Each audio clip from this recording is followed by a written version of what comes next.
मैं माँ के पास सोती मगर फिर भी गर्भवती हो गई थी। मेरी माँ ने डर के मारे 1 माह के अंदर मेरी शादी कर दिया। शादी की पहली रात मेरे पसीने छूट गए क्योंकि मेरे पेट में दूसरे का बच्चा था। मेरा पति डॉक्टर था। जैसे ही वह कमरे में आया उसने कहा, मुझे तुम पर शक है, मैं तुम्हें चेक करूँगा। अगर मेरा शक सही निकला तो मैं तुम्हें तलाक दे दूँगा। यह कहकर ज्यों ही उसने अपने बैग में हाथ डाला तो मेरे जिस्म से जान ही निकल गई, क्योंकि मेरा नाम हिना है। मैं 5 बहनों में सबसे बड़ी थी। मेरे पापा को हमने बचपन में ही खो दिया था। हम 5 बहनों की परवरिश हमारी माँ ने किया था। हमारा इस दुनिया में कोई नहीं था, इसलिए मेरी माँ बहुत मेहनत करके हमारा पालन पोषण कर रही थी।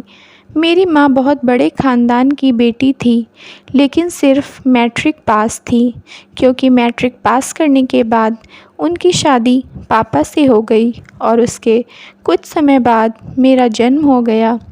मेरे जन्म के बाद मेरी छोटी 4 बहनों ने भी हमारी ज़िंदगी में कदम रखा। जब तक पापा थे तब तक तो कोई परेशानी नहीं हुई, लेकिन पापा के जाने के बाद हम 5 बहनों का खर्चा पूरा करना माँ के लिए बहुत भारी पड़ रहा था। लेकिन मेरी माँ ने हिम्मत नहीं हारी। वह हम सभी को पढ़ा लिखा कर अपने पैरों पर खड़ा करना चाहती थीं, इसलिए दिन रात मेहनत कर रही थीं।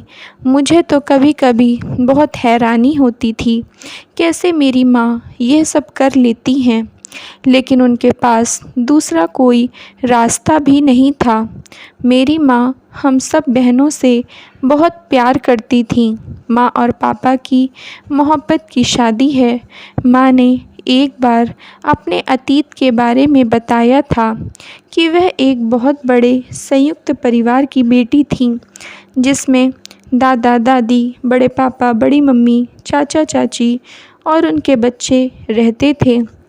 मेरी मम्मी बहुत खूबसूरत थीं। मेरी मम्मी का रिश्ता बचपन में ही उनके बड़े पापा के लड़के जिशान से हो गया था। जिशान पहले बहुत शर्मीला लड़का था, लेकिन जैसे जैसे बड़ा होता गया उसकी शर्म ख़त्म हो गई। वह एक गुस्से वाला लड़का बन गया। जिशान मम्मी से अपने रिश्ते के लिए बहुत गंभीर था, लेकिन जैसे जैसे मम्मी बड़ी हो रही थीं उन्हें इस रिश्ते में घुटन हो रही थी। एक दिन जिशान ने अपने किसी भाई को मम्मी से बातें करते देखा तो मार मार कर उसका हाथ तोड़ दिया। घर की बात थी, इसलिए उसे सबने समझा बुझा दिया कि कभी ऐसा मत करना, लेकिन इसके बाद जिशान की हिम्मत बढ़ गई। वह आए दिन किसी न किसी को मारने पीटने लगा। उसके सभी भाई बहन उससे खौफज़दा रहते थे। वह मम्मी किसी से बात नहीं करने देता था। वह उन पर हमेशा शक किया करता था, इसलिए मेरी माँ को वह बिल्कुल पसंद नहीं था। एक दिन उसने मेरी माँ को अपने कमरे में बुलाया। पता नहीं किस बात पर उसे गुस्सा आ गया कि उसने मम्मी के दांत तोड़ दिए। मम्मी को बहुत गुस्सा आया कि अभी तो शादी भी नहीं हुई है और यह मुझे अभी से मारने लगा है। मम्मी दौड़ते हुए बड़े पापा के पास गईं। अपने दांत दिखाते हुए कहा कि जिशान पागल हो गया है, उसका इलाज करवाओ, उसने सबका जीना मुश्किल कर दिया है। मेरे बड़े पापा ने मम्मी के बहुत तेज गाल में थप्पड़ मारा और वहाँ से चले गए। उस थप्पड़ ने मम्मी की आंखें खोल दिया, मम्मी के गुस्से को हवा दिया और जिशान के लिए मम्मी का गुस्सा नफ़रत में बदल गया। मम्मी का आत्मसम्मान हिल गया था। मम्मी ने अपने मन ही मन सोच लिया था कि वह जिशान से शादी नहीं करेंगी। उसी समय मम्मी मैट्रिक में थीं। जिशान का अमेरिका के कॉलेज से कॉल आया।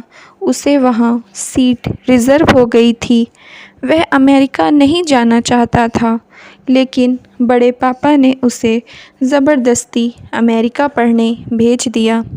जिशान ने जाते समय अपने घर के सभी भाइयों को बुलाया और उन्हें वार्न किया कि कोई मम्मी के पास नहीं जाएगा। जिशान के जाने के बाद मेरी मम्मी अकेली हो गई, क्योंकि उनके चचेरे भाई बहन जिशान के डर की वजह से उनसे बात नहीं करते थे। वह अंदर ही अंदर टूट रही थी। तभी उनकी क्लास में एक लड़की आई जिसके पापा फ़ौज से रिटायर थे। वह अभी नई नई ही शहर में आई थी। उसका बड़ा भाई पीएचडी कर रहा था। अपनी सहेली के ज़रिए मम्मी एक दिन उसके भाई से मिली और उन दोनों में प्यार हो गया। एक मैच्योर आदमी एक इमैच्योर लड़की के प्यार में गिरफ़्तार हो गया। मम्मी भी पहली ही नज़र में उन्हें दिल दे बैठी थी। वह कोई और नहीं, मेरे पापा ही हैं। वह दोनों एक दूसरे से सच्ची मोहब्बत करते थे। मेरे पापा एक गंभीर स्वभाव के लड़के थे। वह मम्मी को बेहद प्यार करते थे। मेरे पापा लंबे चौड़े हैंडसम लड़का थे। मेरी मम्मी का प्यार पापा के लिए परवान चढ़ रहा था। वह उनसे शादी करना चाहती थी। जब मम्मी ने पापा को प्रपोज़ किया तो पापा की खुशी का ठिकाना नहीं था। उन्होंने कहा कि वह भी उनसे शादी करना चाहते हैं, लेकिन क्या उनके घर वाले इस रिश्ते के लिए तैयार होंगे? क्योंकि मेरे पापा मम्मी से उम्र में थोड़ा ज़्यादा बड़े थे।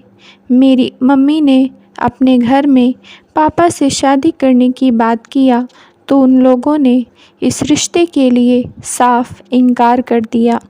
मेरी मम्मी को मारा भी और कहा कि पहली बात तो यह है कि तुम्हारा रिश्ता जिसान से तय है, इसलिए तुम्हारा किसी और के बारे में सोचना भी पाप है। दूसरी तरफ यह लड़का तुमसे उम्र में बहुत ज़्यादा बड़ा है, इसलिए यह रिश्ता संभव नहीं है। मैंने घर में सबको मनाने की बहुत कोशिश किया, लेकिन किसी को मेरी परवाह नहीं थी। जब बड़े पापा को यह बात पता चली तो वह मेरे पापा के घर गए और मेरे दादा दादी को बहुत बेइज्जत किया। इसके बाद मेरे दादा दादी तो मेरे मम्मी पापा और उनके घर वालों की शक्ल भी नहीं देखना चाहते थे, लेकिन मेरे मम्मी पापा का प्यार सच्चा था, इसलिए उन दोनों ने सबसे छुपकर शादी कर लिया था। शादी करने के बाद मम्मी पहले अपने घर गईं। मम्मी की इस हरकत से सब लोग नाराज़ हो गए और उन्हें घर से निकालते हुए कहा कि जिशान को तेरी शादी के बारे में सब कुछ पता चल गया है। वह अमेरिका से आ रहा है। उसके आने के बाद क्या होगा हम नहीं जानते। बड़े पापा ने कहा, वह हमें तो ज़िंदा ही काट डालेगा, लेकिन तुम्हारे साथ क्या करेगा यह सब तो सोचकर भी रूह कांप जाती है। अगर तुम्हें अपनी और अपने पति की जान प्यारी है तो निकल जाओ यहाँ से। मम्मी पापा वहाँ से निकले तो पापा के घर गए। वहाँ मेरे दादा दादी भी इस शादी से नाराज़ हो गए और उन्हें हमारी शक्ल तक देखना गवारा नहीं हुआ। मम्मी पापा ने वह शहर छोड़ दिया और दूसरे शहर आ गए। पापा पढ़े लिखे थे, उन्हें अच्छी नौकरी मिल गई, प्रमोशन मिलते गए, इसलिए उन्होंने सब ठीक कर दिया। लेकिन उनके मरने के बाद हमारी परिस्थिति ठीक नहीं थी। मुझे अपनी माँ के ऊपर दया आती थी। उस अकेली औरत के ऊपर 5 बेटियों का बोझ था। जब तक मेरे पापा जिंदा थे तब तक माँ के कदमों में फूल बिछे थे, और जब से पापा गुजर गए तब से उनकी राहें कांटों से भर गई थी। मेरी माँ ने लेकिन हार नहीं माना। मैं अपनी माँ के पास गई और कहा कि माँ, मैं मैट्रिक पास हो गई हूँ, अब अपनी मेहनत के पैसे मुझ पर खर्च मत करो। मैंने भी काम करने की ठानी और सोचा माँ का सहारा बनूंगी, जिससे कि मेरी सभी बहनों की पढ़ाई आसानी से पूरी हो जाए। मेरी माँ ने तो मुझे मना कर दिया कि वह सब कुछ अकेली ही कर लेंगी, लेकिन मैं उनकी बड़ी बेटी हूँ तो मेरा भी कुछ फ़र्ज़ है, इसलिए मैं एक कंपनी में नौकरी करने लगी। धीरे धीरे 1 महीना बीत गया और मेरी ज़िंदगी की पहली कमाई मैंने अपने माँ के हाथों में रख दिया। मुझे बहुत खुशी हो रही थी, लेकिन मेरी मम्मी की आंखों में खुशी के आंसू आ गए।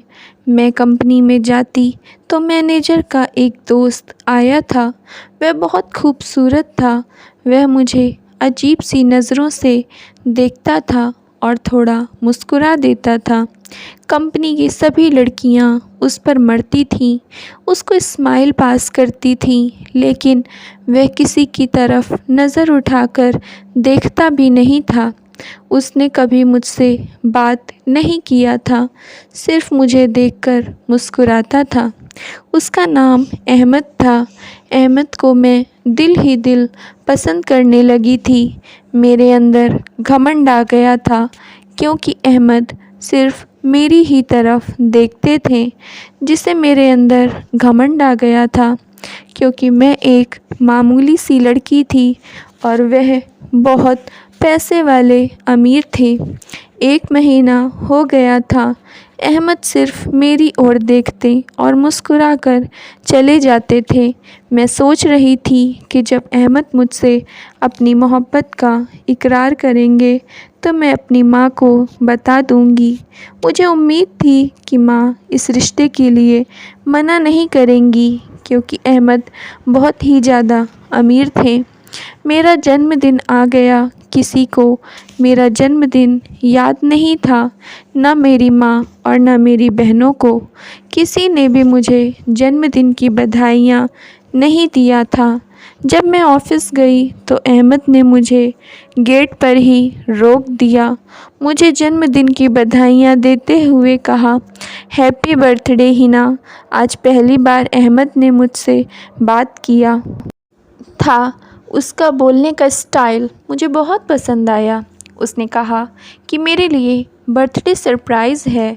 बाहर कार खड़ी है, उस पर बैठ जाओ।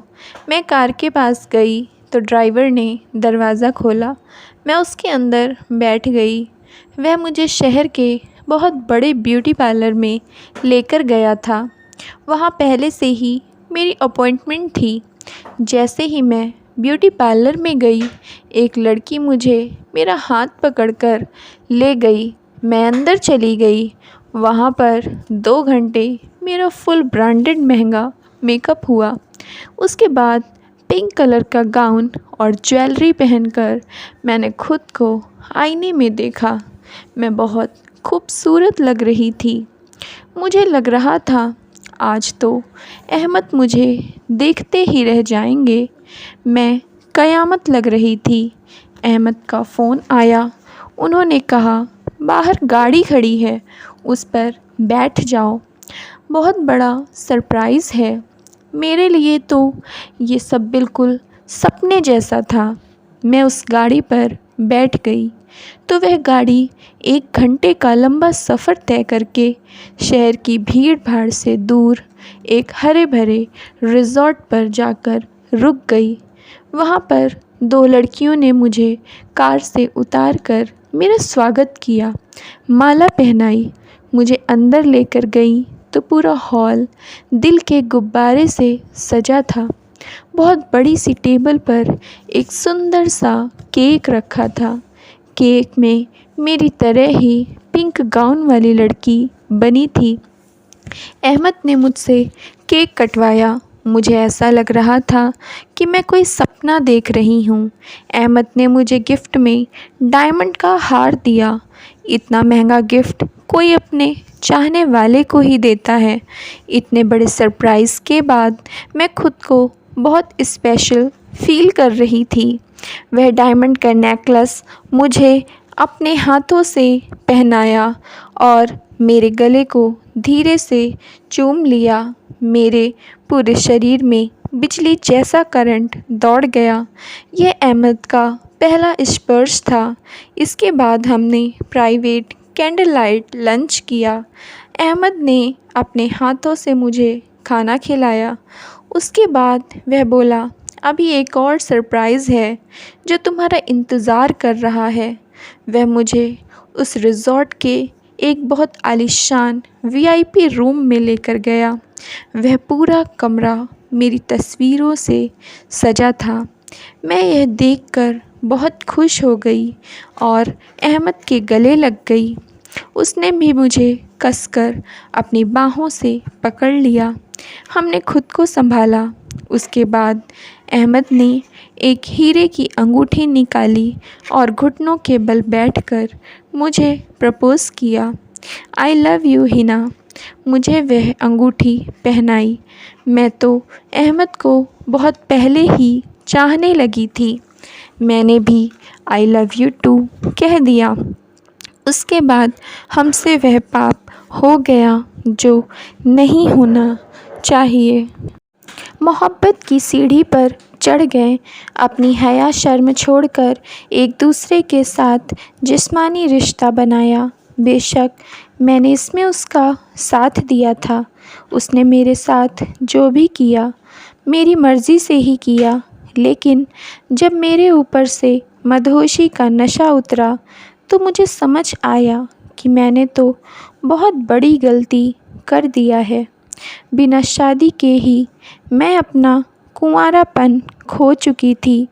मैंने उससे इसके लिए दुख जताया तो वह बोला, हिना यार जस्ट चिल, हम शादी करने वाले हैं, इसलिए यह सब करने में कोई बुराई नहीं है। उसने मुझे गले लगा लिया। शादी के बिना हम लोग कई बार यह पाप करते रहे। जब मैं अहमद से शादी के लिए कहती तो वह मुझे यूज़ कर लेता था और कहता था, यही चाहिए ना तुम्हें। मैं परेशान हो गई थी। एक दिन मैंने गुस्से में आकर अहमद से शादी करने के लिए कहा तो उसने मुझे साफ मना कर दिया कि मैं शादी नहीं करूँगा। उसकी बातों से मैं टूट चुकी थी। मैं अंदर ही अंदर घुटती जा रही थी। अब मेरी अहमद से कोई बात नहीं होती थी। वह कंपनी भी नहीं आता था। मुझे समझ आ गया था कि मुझे धोखा मिला है। मैंने एक गलत इंसान से प्यार किया है। एक दिन मेरी तबीयत काफ़ी बिगड़ गई तो मैं अस्पताल गई। डॉक्टर ने बताया कि मैं प्रेग्नेंट हूँ। यह सुनकर तो मेरे होश ही उड़ गए। मैंने अहमद को फ़ोन किया लेकिन उसका फ़ोन बंद था। मैं अपनी कंपनी के मैनेजर के पास गई। अहमद का पता पूछा तो उसने कहा कि वह अहमद के बारे में कुछ नहीं जानता। वह कुछ दिनों पहले ही यहाँ आया था। उसने मुझे अहमद का पता दिया। मैं वहाँ गई तो मालूम पड़ा काफ़ी दिनों पहले ही अहमद यहाँ से चला गया है। मुझे कुछ समझ नहीं आ रहा था क्या करूं। मैं बिल्कुल निराश हो गई थी। सबसे यह बात छुपाना चाहती थी लेकिन ये सब बातें नहीं छुपती हैं। एक दिन मेरी माँ ने मेरी प्रेगनेंसी की रिपोर्ट देख लिया। उन्होंने मुझसे पूछा कि तेरे पेट में किसका बच्चा है। मैं उससे मिलना चाहती हूँ। मैंने कहा, माँ उस लड़के ने तो मुझे यूज़ करके छोड़ दिया है। माँ ने मुझे थप्पड़ लगाया। ये सब करने से पहले एक बार तो मुझे बता देती। मैं खुद तेरी शादी उस लड़के से कर देती। कम से कम यह दिन तो नहीं देखना पड़ता। मैंने अपनी माँ को शुरुआत से पूरी कहानी बता दिया लेकिन अब इन सब का कोई मतलब नहीं था। बहुत देर हो चुकी थी। अहमद पता नहीं कहाँ गायब हो चुका था। मेरी मम्मी मुझसे बहुत नाराज़ हो गई। उन्होंने रिश्ता करवाने वाली चाची को बुलाया और कहा कि हिना की शादी के लिए लड़का चाहिए। जितनी जल्दी से जल्दी हो सके इसकी शादी करना है, चाहे वह लड़का लंगड़ा लूला अंधा बहरा कैसा भी हो चलेगा। चाची ने एक लड़का पसंद कर लिया। मेरी माँ ने उस लड़के को देखा तक नहीं और उससे मेरी शादी करवा दिया।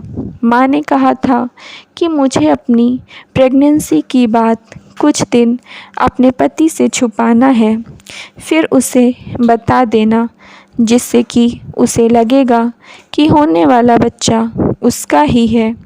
तेरी और तेरे बच्चे की ज़िंदगी में बदनामी से बच जाएंगे, वरना तेरी गलती की सज़ा तेरे बच्चे के साथ साथ तेरी बहनें भी भुगतेंगी।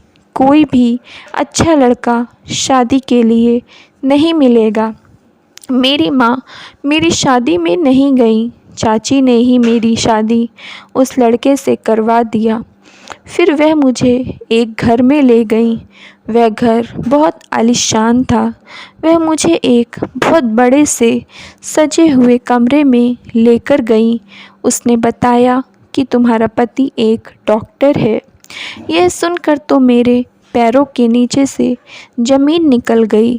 ठंड के मौसम में भी मुझे पसीना आ रहा था। मैं डर रही थी कि वह डॉक्टर है, उसे पता चल ही जाएगा कि मैं गर्भवती हूँ। उसके बाद वह मेरे साथ क्या करेगा, इसका भगवान ही मालिक है। चाची कमरे से बाहर चली गई। तभी कमरे में मेरे पति के आने की आहट हुई। मैं सहम गई। उसने कमरे में आते ही मुझसे कहा कि मैं तुम्हारा चेकअप करूँगा। अगर मेरा शक सही निकला तो मैं अभी तलाक दे दूँगा। उसकी बात सुनकर मेरे हाथ पाँव काँपने लगे। उसने अलमारी से अपना डॉक्टरी का बैग निकाला। उसके अंदर हाथ डालकर एक ऐसी चीज़ निकाली जिससे कि मेरी आँखें फटी की फटी रह गईं। उसने बैग से मास्क निकाला जो कि अहमद का चेहरा था। उसने कहा, मैं ही अहमद हूँ और मैं ही तुम्हारी माँ का पहला मंगेतर जीशान हूँ। तुम्हारी माँ से बदला लेने के लिए मैंने तुम्हारी इज्जत से खिलवाड़ किया और बिन ब्याही माँ बना के छोड़ दिया। मैं तुम्हारी माँ को बहुत तकलीफ़ देना चाहता था। जब मैंने तुम्हें कंपनी में पहली बार देखा था तो मैं समझ गया था कि तुम किसकी लड़की हो, क्योंकि तुम बिल्कुल अपनी माँ की तरह दिख रही थी। तुम्हारी कुछ आदतें भी उसकी जैसी थीं। इसलिए मैंने तुम्हें अपनी मोहब्बत के जाल में फंसाया। मेरी उम्र ज़्यादा थी, इसलिए मैंने सोचा कि शायद तुम मुझसे मोहब्बत ना करो, लेकिन तुम्हें मेरी उम्र का सही से अंदाज़ा ही नहीं लगा और तुम मुझसे प्यार करने लगी। मैंने तुम्हारा पूरा फ़ायदा उठाया। अब मैं तुम्हें जान से मार दूँगा। एक औरत के सामने उसकी औलाद मर जाए, इससे बड़ा कोई दुख नहीं होगा। तुम्हारी माँ तो तुम्हारे मौत के सदमे से जीते जी ही मर जाएगी। वह तो सच में एक साइको था। मेरी माँ सही कहती थी। आज वह बिल्कुल पागल लग रहा था। उसने अपने बैग में हाथ डाला और एक पिस्तौल निकाली। पिस्तौल देखकर तो मैं डर के मारे थर-थर काँपने लगी। मुझे कुछ समझ नहीं आया। जीशान ने मेरे ऊपर पिस्तौल तान दिया। मैंने एक बड़ा सा फूलदान उठाया और उसके हाथ में मार दिया। पिस्तौल उसके हाथ से गिर गया। उसके सिर पर वही फूलदान मार दिया। वह बेसुध होकर गिर गया। मैंने उसे उठने का मौका नहीं दिया। ताबड़तोड़ वार किए, फिर वहाँ से भागने लगी, लेकिन जल्दबाजी में मैं सीढ़ियों से लड़खड़ाकर गिर गई और बेहोश हो गई। जब मुझे होश आया तो मैं अस्पताल में थी। मेरे पास मेरी माँ और रिश्ता करवाने वाली चाची थी। मुझे बहुत दुख हुआ क्योंकि सीढ़ियों से गिरने की वजह से मैं अपने मासूम बच्चे को जन्म के पहले ही खो चुकी थी। मेरा पति का मेरे हाथों से खून हो गया था। मुझे पुलिस पकड़ कर ले गई। मेरी माँ ने अपना घर बेचकर एक बहुत बड़ा वकील किया, जिसने यह साबित कर दिया कि यह खून मैंने सेल्फ़ डिफेंस में किया था। मैं रिहा हो गई। मैं अपनी माँ बहनों के साथ रहने लगी। Thank you friends. अगर आप लोगों को स्टोरी पसंद आई हो तो प्लीज़ लाइक कर दीजिए और चैनल को सब्सक्राइब कर दीजिए।